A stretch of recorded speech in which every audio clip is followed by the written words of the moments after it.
You ask Tiger to solve. This deals with linear equations with one unknown. The final result is x equals -55/3. Let's solve it step by step.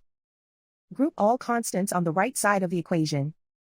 Subtract 110 from both sides. Simplify the arithmetic.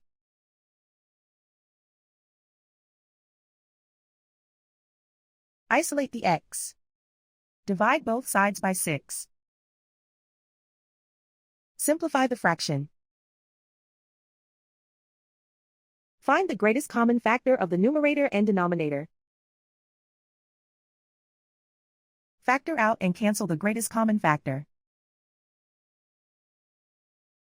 And so the final result is x equals -55/3.